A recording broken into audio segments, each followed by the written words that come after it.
am Shelley Zalis, the CEO of the Female Quotient and co-founder of See Her. And today I am so excited to be with New York Festival and to talk about the See Her Lens Award. And See Her is all about the accurate and realistic portrayal of girls and women in media and entertainment. And it's also really important to feature female founders, women in the business of advertising and marketing and media, and also just talk about female representation. And today we are with a really amazing woman. So we would love to know all about you. Jill, tell us all about you. Great to be here. I'm Jill Smith. I wear many different hats. I've been working with Iris Worldwide for the past 6 years in multiple roles. I was the CMO for North America for the past 2 years. Prior to that, I was the managing director for Greater China, so I was living in Shanghai. Wow. Also working in Beijing, had clients in Japan, Korea, and Taiwan. And before that, I was the head of client service in our New York office. And most recently, I was just promoted to Global CMO for Cheil Connec, which Cheil is our parent company. Iris is one of the agencies within Cheil, and it's a role that's actually looking after growth and profile across the entire affiliate landscape. Do you speak several languages? I speak a little bit of Mandarin to kind of get me out of trouble. A little bit of French for the same reason. Yeah. Well, I'm the chief troublemaker, so getting out of trouble, yeah. I don't know about that. I always get us in a little bit of trouble because I'm well known for breaking the rules and creating new ones, so I bet you are too. Yeah. Relatively speaking, yeah. I mean, being in China was definitely an interesting experience, and there was no playbook. So I went over there really eager to be a marketer in Asia because there's so many interesting things happening there. But had no idea what to expect. And so you kind of have to make things up as you go along, act like you know what you're doing. Sometimes you do, and most of the time you don't. So, well, I like that. I mean, so let's talk about what you don't know, because I like creating the playbook. And I know that you've created lots of playbooks as a marketer for some iconic brands. So talk about some of the brands that you work on, what your special sauce is, because I know you have some amazing powers of the gift of storytelling and marketing. From a storytelling standpoint, I mean, we do work with so many amazing clients, and there are two great examples, but I'll give you one. One is for Starbucks. It's a global client of ours. We work with them out of EMEA and also in APAC. But I think now like a year ago, we went to them proactively with an idea for a campaign around raising awareness around the trans community. And so we're doing some ideating around Starbucks, and realized after chatting with a number of people within the trans community that Starbucks is actually a safe space to test your new name. And so dead naming is a significant thing within the trans community, where if you've changed your name from James to, in this instance for Starbucks, Gemma, often you'll go about your life and people are still calling you James. And so the Starbucks ad, which is called What's Your Name, features the life of James, who transitioned to Gemma, and all the moments in which where they're constantly called James. But at Starbucks, when they give them their order, it's Gemma, and when they call out their name, it's Gemma. And it's this really moving piece that Starbucks is this safe space for the trans community. And the way in which we were able to tell that story, I think, one, it really captured the community very well. We worked with the trans community in the UK to make sure that we weren't missing a beat and that it felt true to life. But also it was the first time that Starbucks actually did a TVC. So it was through Channel 4, which in the UK, they do an annual diversity award. So it was actually an award won through the Channel 4 Diversity Award. But that sort of work is things that we've been doing a lot more often, where we're pushing clients in a space that they wouldn't necessarily have gone naturally, but bringing them an idea that's based off of a simple human insight that will have massive impact within a community, but awareness for a much larger audience. And so transformative. I mean, what a brilliant idea, and a beautiful idea. Yeah. And a validating idea. And once a brand like Starbucks does something like that one time, the likelihood that they'll then do something else outside of their comfort zone is so much more likely. You know, we just talked about that in, another conversation I just had. It takes being the first. Exactly. So many people are afraid to be the first. Yeah. But that's where bravery comes in. Yeah. Is to be the first. Yeah. I don't know why. And that's the transformative brands. Exactly. That are the first, that then open the door for others to follow. Yeah. And those others are the followers. But you are creating brands that are leaders. Yeah, giving them space to realize that it is more than okay. In fact, it's a far better path to be that open, and make sure that you are being truly inclusive as a brand. You have to be daring, though, because really it's risky. do. But It no is. risk, no reward. Yeah, exactly. And look what it does. Yeah, exactly. It paves the way. And you're doing a lot in, right now, DE&I space and, particularly around inclusivity. Talk about some of the initiatives that you're working on. Yeah, so for Iris, this is something that we looked at 2 years ago, I think, when a lot of companies did. So when Black Lives Matter erupted in the US, it was a really intense moment, I think, for leadership at Iris. And one, it was a really sad moment for the country, but as a business, we realized how much work we had to do. Mm-hmm. And we first took a giant step back as a business, and before we did anything external, we focused internally. We had a number of listening circles, which gave people an opportunity to talk about how they were feeling. And it was an opportunity for white people to sit back and listen. And it was a really moving experience that I think took our leadership aback a bit. Like, they weren't expecting such an emotional response from all the talent within the business, and a real need for change. And so we quickly put together a transformation plan that included, one, how are we recruiting the best and most diverse talent, but how are we continuing to nurture those relationships once they are once they are a part of the business. So we've started a number of different initiatives within the company. iRise is a program for people of color within the business to have their own space to take on topics, activities, provide education opportunities for other people across the network. We started our women's network across the entire business as well, which I was one of the spearheaders of that. And that was just, again, opportunity, listening circles. What's the female experience at Iris? Do you feel heard? Do you feel like you're kind of sticking in your mid-management rung, or do you see upward mobility? Who's helping you get there?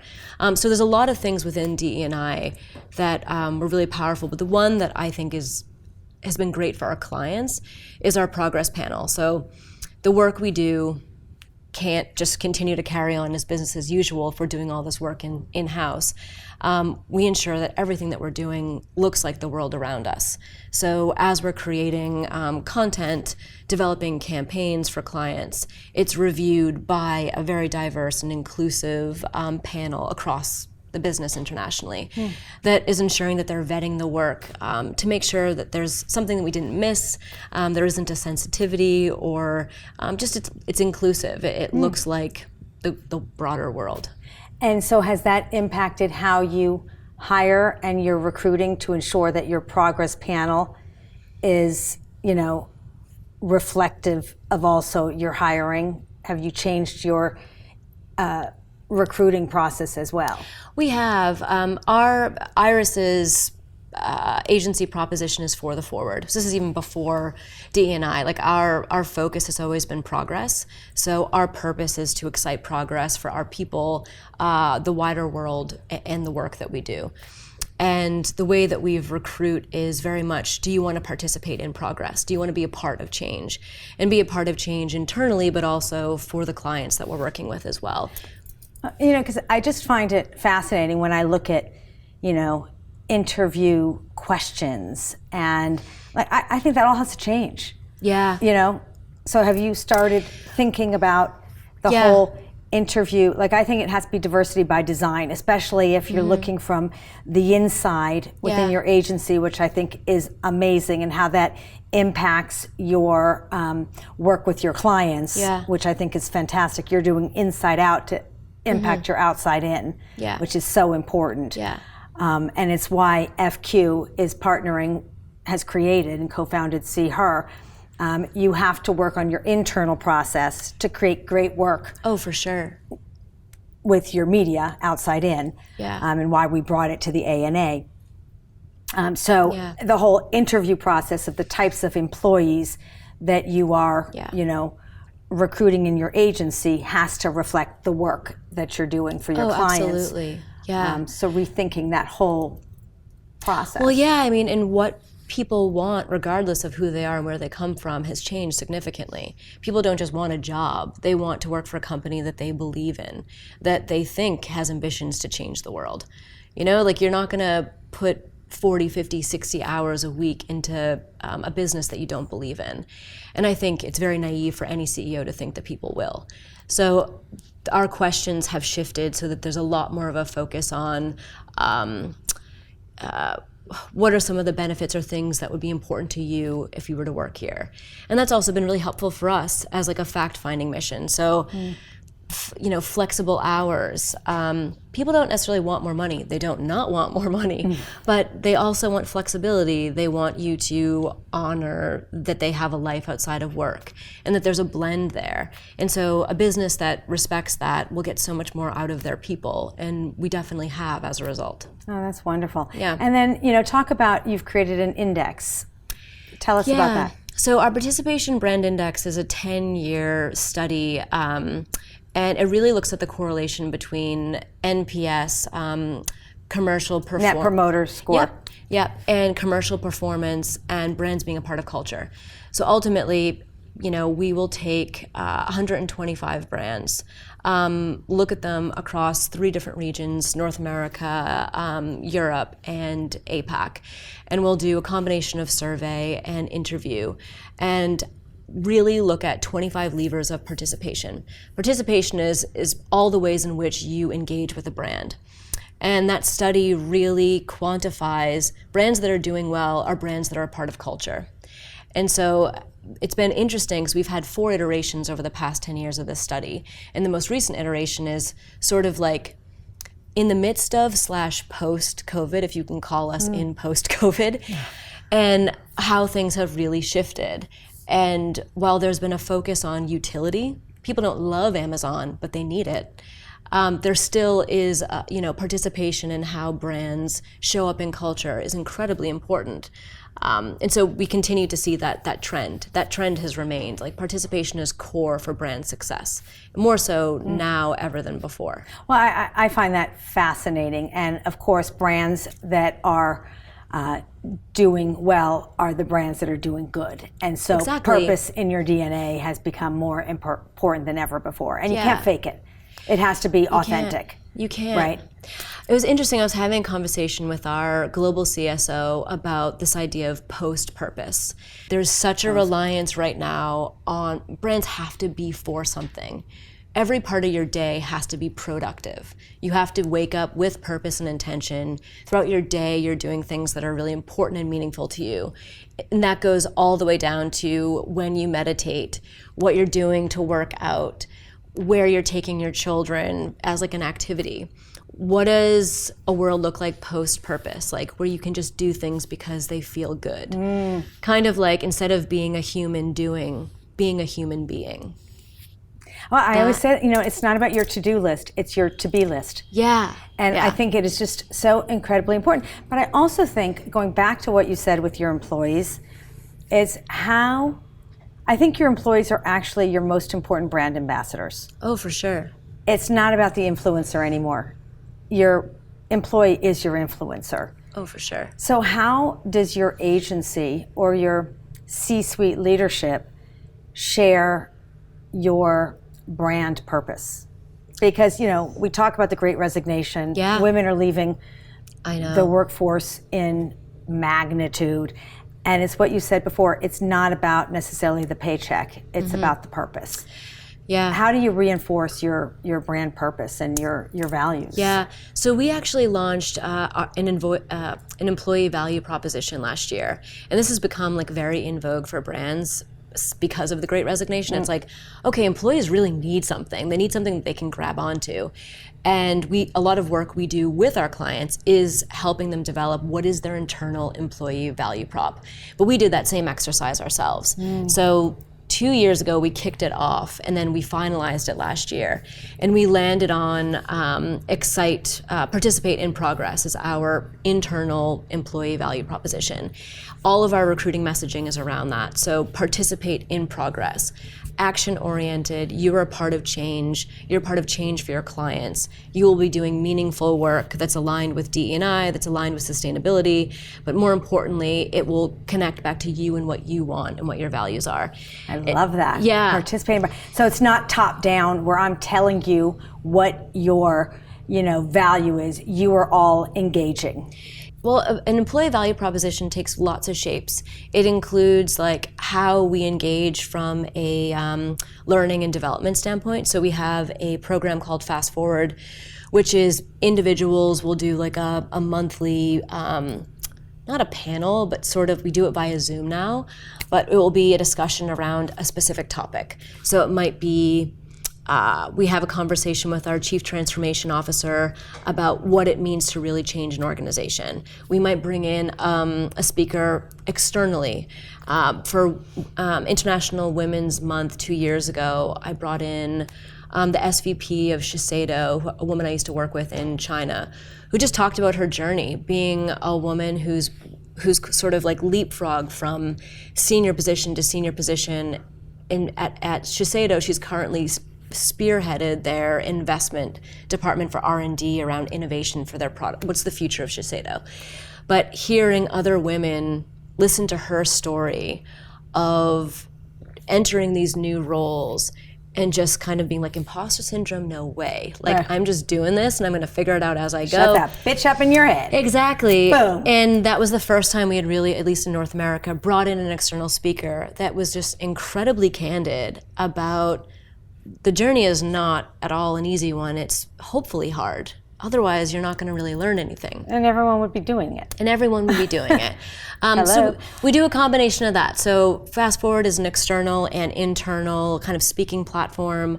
We have progressive leadership training that we have across all of our mid-management and senior management, which is around how do you lead as a progressive. What does progressive leadership look like? How do you empower your staff, your employees? How do you excite progress with them so that then they do it with their entire team? What does that look like from a client leadership standpoint? So we have the training piece, the education piece, and then we have all of those other programs I mentioned, the Women's Network, iRise, and our transformation panel for our clients. So all of that's part of our employee value proposition. Wow, that's absolutely amazing. Okay, so you are on this fast forward path to, I rise, you rise. Yeah. See her. If you could see her, you could be her, and we all see you. Yeah. You just became Global CMO. Congratulations. Thank you. So, what do you attribute that to? You got massive power. What's up with that? I've had some really incredible mentors along the way who've made space for me at different stages of my career, but I've also raised my hand a lot. And I do think that's like a combination. You need to have someone who sees you raising your hand, but also raise your hand. And I think when I was younger, I was a lot less insecure, which I don't know why that happens. Like when you're younger, you have sort of this blind confidence that everything will work out. And as you get older, you get a lot more aware of what other people might think of you. Did you play sports? I did. Yeah, field hockey and track. I was a big runner. So there you have it. Yeah. So entering my career, I was sort of just quite the little firecracker. 94% of leaders played sports. FYI, just FYI. Well, team, I think being a part of a team is so important, and I was really involved in high school in general. Like, it was something that I think was a platform for me that did give me confidence once I entered my career. So raising your hand a lot, and then I had a couple of key people that really opened doors for me and continue to do that over the past 5 years, which has been so helpful and also validating. It's like, you are doing the right thing, you have the right instincts. And I think a combination of those two things, being hungry for it, not listening to the voice in your head that's telling you that someone else could do it better, and just continue to raise your hand. So best advice for women on the rise? I did this a lot when I first moved to New York, and I always tell any woman that I'm working with who's younger at the beginning of their career, if you're interested in someone's career, send them a LinkedIn message. Ask them for coffee, to go out with you for coffee. Ask questions all the time. I did that all the time, and I am shocked at the people that said, yeah, sure, I'll meet with you for coffee. Who'd you ask? When I first moved here, I was doing my master's in management and organizational change management at the New School. And I was doing a project on early childhood education and how to change policy in New York. So that would be a permanent fixture, because it was this prop that it might change and kids wouldn't get access to arts education specifically. And he's actually now the dean of the Mann School of Music, Richard Kessler. So he at the time was leading I'm forgetting what the organization even was, but he was CEO of this organization. And I reached out to him on LinkedIn, or I got his email, most likely I got his email. And messaged him, and I was like, I think it's really important that I speak to you. This is a project I'm working on. And he had me come to his office. And we've maintained a friendship even now, so you 12 years later. You went right to the top. Right to the top. And I always say, if you don't ask, you don't know. Worst thing that can happen is you get a no. Best thing that can happen is you got the meeting. Another example, I had a small creative agency years ago in New York that I founded, and I was trying desperately to get Nike on our roster. And we were a nobody. We were a 2-person agency. We were hiring freelancers. And I reached out to Sarah Robb O'Hegan, which I don't know if you're familiar with her, but storied career. Woman's worked everywhere, Gatorade, Nike forever. And she picked up my call. She returned my email. I've spoken to her. But what was your opening line? My modus operandi for reaching out cold is 1-sentence emails. What is it? It's always just either something I really something that they recently did, an article they just wrote, loved this thing you just talked about. I would love 10 minutes of your time. But it wasn't a generic message. I mean, let's just put it out there. And it was more looking for advice versus looking for money or work. Right. Which is the thing. It's ask for advice and you'll get money. Ask for money and you'll get advice. Exactly. Yeah. Yeah. Okay, so, yeah. bingo. Yes, so that's a bit, I think, ask people questions. That's my number one thing. And if you don't know, you want to know more about someone's career, just ask them and they'd love to tell you about it. That's amazing. Yeah. Okay. What are you the most excited about for you? I'm excited for our industry. I think there's a lot of shifts happening in advertising, communications, innovation. I think there's been a huge wake-up call that we need to move a lot quicker than we have been. After being in Asia for 3 years, the acceleration of digital, the shift to Metaverse, all these things felt really far away until the pandemic. And I think there's finally this awareness that we really need to transform our work and the solutions we're providing for our clients. And only now am I having those conversations with clients, which to me are the most exciting. It's sort of you never existed in this channel or this platform. You have to now. What does that look like for you? So I'm excited just for more of the unknown and taking clients on that journey of disruption. That's awesome. And women in the metaverse, are we going to embrace this and be first in? We're not going to be last in, right? We're not going to be last in. We're not going to be last in at all. No, at all. I mean, I feel we could go on and on about the metaverse, so we won't. But it's an interesting space, one that's still sort of in its infancy, but. Although it was there, I mean, Yeah. Sims and, I know, it's true. Hello. Yeah, it Sims. was so then, and now it's it now, and yeah, it was screaming at us so long ago. And it's true. ignored it, and all of a sudden in the last year it had. Or it was kind of in this like gamer box. You know, like it was considered like more in the game space. But the metaverse, by 2026, is a recent Forrester report, by 2026, 25% of the population will spend one hour in the metaverse. Yeah. 1 hour. Doing like either shopping or working, so like education will happen there, or playing. Yeah, well there you have it. And we know so many women in the metaverse, NFTs, crypto, so we are. Watch this space. Just watch her. Watch her, Yeah. see her. Yeah. We see you, and you are just a badass boss. So proud of you. Thank you. So Thank happy you. to be talking to you. Thank you so much.